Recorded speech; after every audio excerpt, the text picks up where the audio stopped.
I, 36M, heard my wife, 40F, and her partner insulting me during sex, and I'm seriously questioning our future together. Trigger warnings: kink, non-monogamy, consent violation, edit, ENM, ethical non-monogamy, been ENM, with my for over a decade. We've had our ups and downs, but generally it's been great. We have our rules, the most fundamental one being that even in the context of ENM, we would always operate on a bedrock foundation of mutual respect for each other and each other's partners. We never got hung up on the not in our bed nonsense. If my wife has a date, I'd rather she be in her own space where she feels safe and in control, and where she knows I have access in case anything goes wrong. We both take partners back to our home regularly, we have no kids, so there's no problem there. We had agreed that if one of us gets home and the other is there with a partner, then we don't disturb the date and just wait until it's over. We've also always gotten off on listening in on each other when this happens, which anyone we bring back home is made fully aware of. Usually we all have a drink together afterwards. I got to my house and she was there with her longest-term partner, who has been in our lives for about 6 years at this point. They didn't know I was in the house and I started listening from the landing. They were talking about me in an incredibly humiliating way. He would give her prompts, asking her questions about how pathetic and useless I am, and she would agree, about how I can't F and am a shit husband, and she would agree and pile on with name-calling and degrading comments about me. For what it's worth, I know it's part of a power/humiliation dynamic, but I don't care. I was furious. It's not an ego thing. I know I'm a good attentive husband, and if I can allow myself a moment of conceit, I'm a pretty damn good lay as well. I would not ever tolerate any partner of mine saying a bad word about my wife. And I would die before I participate in anything that humiliates her, even if she's not there. At no point in our ENM journey did I consent to become the object of my wife's derision and disrespect when she's on a date, especially with her closest and longest-running partner. I walked into the bedroom, big no-no, and told him to get the fuck out. My wife was livid and said no, he's not going anywhere, but I put my foot down and kicked him out of the house. We had a massive fight. She told me I was being a huge pussy, I told her she doesn't respect me, and some harsh words were said from both sides. That was Tuesday night and we haven't really spoken since. I certainly won't be the first to make contact. And she's been staying at his place all week, which is a major violation of our ground rules, but I also broke them by kicking him out. For 13 years I've worshipped the ground she walks on, and I refuse to accept the way they talk about me, even in the heat of the moment. It's not right and I won't stand for it. It's really put the future of our marriage into question, because I won't move forward with him still in the picture, and that will cause a volcanic amount of friction. She really likes him and has known him for almost half the time she's known me. It would severely disrupt our system and I know she would resent me for it, but I also know I will resent her if he stays. Part 2. My wife came home last night and we had a very long and incredibly difficult conversation. She texted me yesterday and asked if it was okay with me if she came home after work. I said it's her home too and that I'd been waiting for her for 3 days. There's no way I could go through everything that was said, so I'll just summarize what I feel were my biggest takeaways. Basically, there was some good and some bad, and we're taking baby steps on crackling ice. As soon as she walked in the door and saw me, she broke down and started apologizing. For what they said. For what she said afterwards, and for leaving, all of it. The shit talk about me has been going on for nearly 2 years. Started around the time COVID lockdowns were relaxing so we could see FWB again.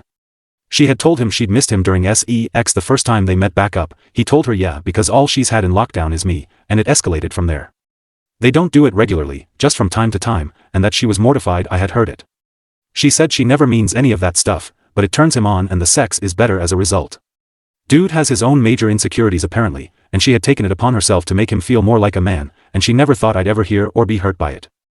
The way she phrased it was that when they shit talk like that, it pretty much tends to be around stuff that he doesn't feel he measures up about, and she always knows it's false and has never spoken a bad word about me outside that headspace.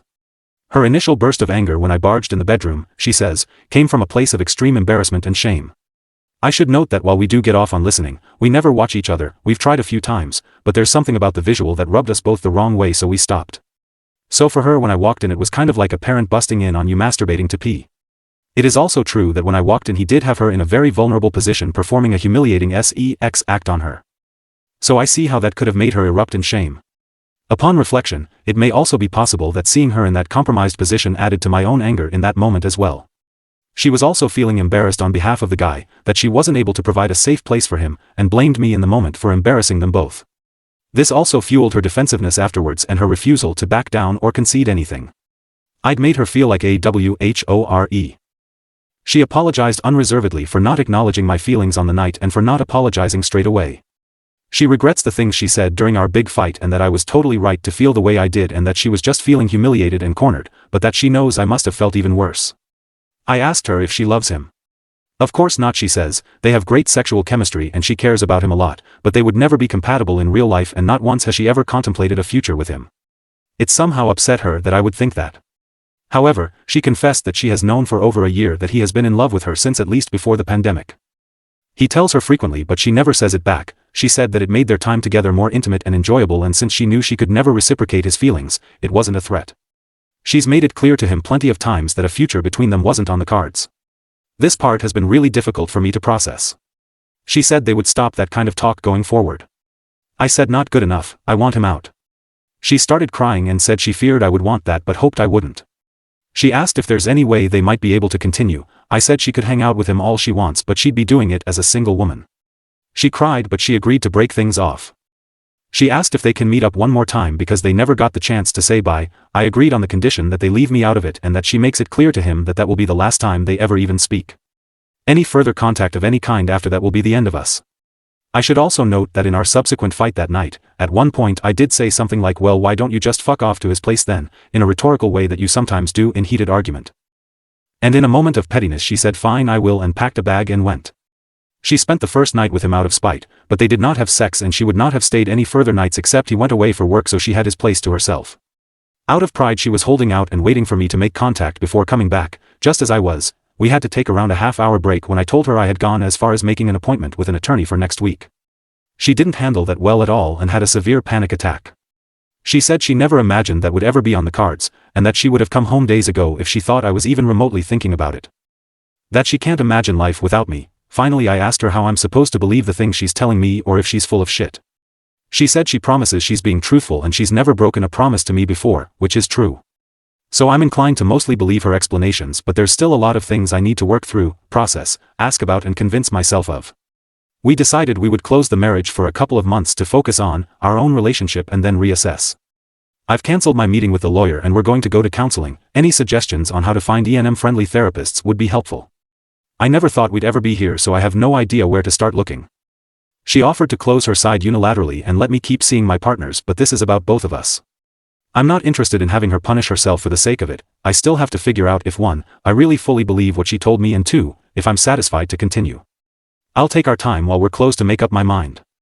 It'll be tough, but I'm willing to at least try and work on it. I've been steeling myself for divorce all week, so that's the mindset I've been in. And I acknowledge that I owe it at least to the relationship we had to give it a hard try. Edit. A lot of you in the comments have been asking why I would ever allow one final date between them, especially a private one. I've given some explanation in replies, but I feel it might be worth expanding on. Believe me, I've considered a lot of the same things that you've mentioned. Why would she even want to? Does she really not love him? It's only adding to the disrespect, etc. The main reason I'm agreeing to it is, counterintuitively, to give our marriage the best chance going forward. I don't want there to always be the chip in her head of I wish we had one last day on top of whatever other resentment she might already feel from having to break up.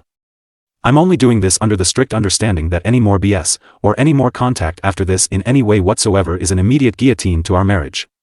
No trial, no appeal, just summary execution right then and there. There's no way I could have made this more clear to her, so the ball is in her court. Underpinning my decision, though, I have to admit that for the past week I've been painting myself a light shade of apathy. My mind has been so focused on the divorce process and life after marriage, that the prospect is less scary to me. Logically I should have been furious that she even asked to see him one last time, but honestly I just didn't care. If it helps you move on, go for it. It seems I'm the one more mentally prepared for divorce than you are, so if you want to blow it all up, go for it, I'm ready, type of thing. I should also mention that I insisted we wait to close our marriage, until after we've had a chance to be with our other partners as well. Don't know if that's good or bad, maybe it's bad, but not only does that give me a chance to meet with my FWBs one last time for God knows how long, she's not the only one with attachments to other people. But it also means that his memory is diluted. He won't be the last other guy she gets with before we hibernate. Maybe that's petty or counterproductive. They're meeting up tomorrow and she has made it clear to him that this will be the last time. If she wants to violate that pledge or any other, then I'm already 3 to 4 steps ahead on the other side, so I'm just not scared even if it backfires. Part 3. Firstly, we found an ENM-friendly therapist with some really good references, so we've gone to see her 4 times so far, which she said was a pretty intense schedule and that usually she recommends weekly or bi-weekly appointments, but that given the crisis we are in we would benefit from more frequent sessions in the short term. And saving our arguments/fights/discussions for our sessions with her so things don't get out of hand. We're officially closed now. We both saw who we needed to see and it's just the 2 of us. The therapist said 2 months was nowhere near long enough, so we've closed indefinitely for now, and we'll see down the line when we open back up. My wife's FWB didn't take their split well. He came to the house to talk to me and try and change my mind, but I wouldn't open the door to him. Ended up calling the cops after he started getting aggressive. He's out of the picture now, and the even better news is that he was too upset to even consummate that last meeting of theirs. His last memory of sex with my wife is me busting in on him. And now he has to live with that. Our third therapy session was really brutal. She came clean about a bunch of stuff that really shocked me, maybe even more than the whole insult thing. She had been breaking ground rules pretty much left and right for the thrill of it, often in really specific and deliberate, and pretty hurtful ways. My trust in her is pretty much non-existent right now, and regardless of therapy I've given myself until the end of the year to begin feeling some trust in her again. Otherwise I don't see much point going on. I'm struggling with bitterness due to the fact that trying to save my marriage means I'll likely lose other relationships with people special to me, and it could all be for no reason in the end. Right now it's just one step at a time. Not much more to do than fight through it, but I am a fighter. None of you warned me how goddamned expensive therapy is, but you best believe it's coming out of the joint account. Little edit. Hey folks, I know that obviously this is a really bad situation, and she's done a lot wrong. But I should explain a bit about why I'm willing to fight for it, and why I'd rather not see people denigrating her in these replies. Despite everything I've explained in these few posts, we're talking about a truly incredible woman. She's warm, she's loving, she's kind, she's so intelligent, she's fierce. She's always been the first to help whoever needs it, the last to leave when more still needs to be done. She takes care of her family, she's hilarious with a wicked sense of humor, she's adventurous, she loves life, she loves to laugh, and she doesn't suffer fools. She's also incredibly gorgeous, I mean like actual magazine cover stunning, and if I can be a bit off color, she can F like Olympus thunder over the waves. She's been the love of my life, she's made some life-changing mistakes, but if there's any way to go back to what we had, I'm prepared to slog through pain to get there. Part 4, final update. We tried our best, but unfortunately, it has not worked out. I haven't been able to get past it. There is no trust there anymore. There's fondness, but I don't know if I can even call it love anymore. She's pretty devastated, which I don't take any pleasure in. At least I'm doing a pretty decent job of letting go of the anger. Therapy has helped a lot for that. Maybe if it was just our relationship impacted, we might have been able to make it work, but it's had a ruinous effect on a number of other relationships as well, and an impact on my life beyond just my marriage. Among other things, she had sought out and slept with a couple of close friends and a work subordinate of mine. Those friendships, which I've had for decades, are now over, and that person at work has been let go. All of it is having knock-on effects on other parts of my personal and work life. It's not something I can get over. The separation and divorce will at least be amicable. We won't be battling it out in the courts. We've already agreed on a division of assets that we both agree is fair. Luckily neither of us has had to rely financially on the other while we've been together. I've decided that after the divorce is finalized, I'll have no more contact with her whatsoever. I need a clean break. One silver lining is that I've been able to meet back up with a couple of my partners from before and had a grand old time. I made the mistake of saying, genuinely and with no bad intention, that at least now she can meet back up with the other guy again. She didn't take that the way I meant it, and thought I was having a dig at her, and we had a big fight, but then it smoothed over. In any event, it's on to the next adventure now. May enjoy single life for a while. I've still got a good chunk of my youth left, and fortunately I still look like it.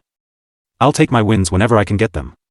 I'm in mourning but also excited about what life has in store. One major thing is that she never wanted to be a parent, and I did before we got married. The prospect of fatherhood is open to me again, and that's really life-affirming.